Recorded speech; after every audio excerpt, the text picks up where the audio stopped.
So if you're looking to buy buy-to-lets in 2022, then you need to watch this video. And if you want to learn about property investing from an old man with 10 years experience in this game, you may want to consider subscribing too. And with that little shameless plug out of the way, let's jump straight into this video. What's going on, guys? Welcome back to my channel. My name is Aaron, aka The Anxious Investor, and today we're looking at some buy-to-let hotspots and some things to watch out for and to do when you're either looking to buy your first buy-to-let or add to it during 2022. And as always, I want to make sure that your investing journey has the least risk, makes the most returns, and of course gives you the least amount of headaches, because nobody wants a headache. Now, what I did notice during the research of this video is there are a lot of random lists. For example, Simply Business had the following top 5 buy-to-let areas and utilized Aldermore's tracker, which looked at the top 5 things that they felt was the most appealing to landlords. And this included the average rent total, which seemed fair, short-term rentals through rental yield, long-term returns through house price growth, the lowest number of vacancies as proportion of total housing stock, and finally the percentage of the city's population in the rental market. And realistically, these are some very good metrics that give and show a very comprehensive list. So with that, let's start by running through that list first before running through a more in-depth list of the best buy-to-let areas with their postcodes based on some further research I did for you guys.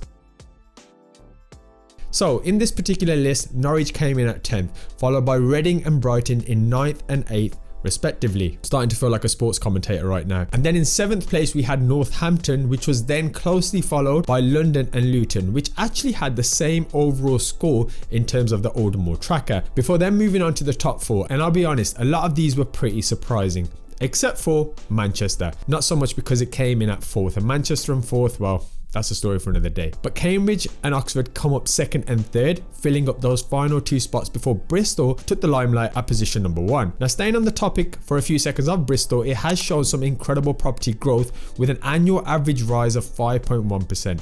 And it also has the lowest property voids too, coming in at 0.6% a year, which is pretty awesome if you're looking to become a landlord. Now, of course, when it comes to finding the sweet spot for buy-to-lets, you may want to watch my other videos on this, but just so you know, in case your geography is as bad as mine, £362,500 is the average price for houses in Bristol. So for all its advantages, the housing market is pretty expensive down them ends.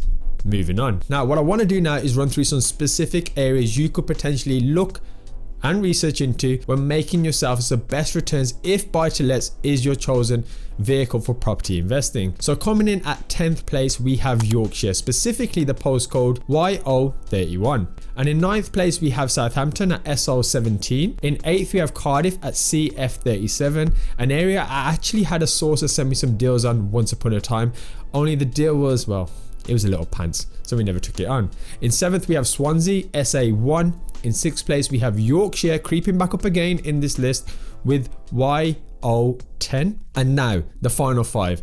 In 5th place we have Newcastle upon Tyne, NE6. And in 4th spot we have Manchester. Manchester has crept in at 4th spot. Hopefully they do that in the Premiership as well, with M14 being the specific postcode to look into. In 3rd place we have Bradford, BD1. And finally, before we jump to the 2nd and 1st, a polite reminder that not liking this video may give you bad luck for the duration of this week. So unless you're watching this on a Sunday night, I'd probably smash that like button. So in 2nd place, my friends, we have Nottingham with NG1.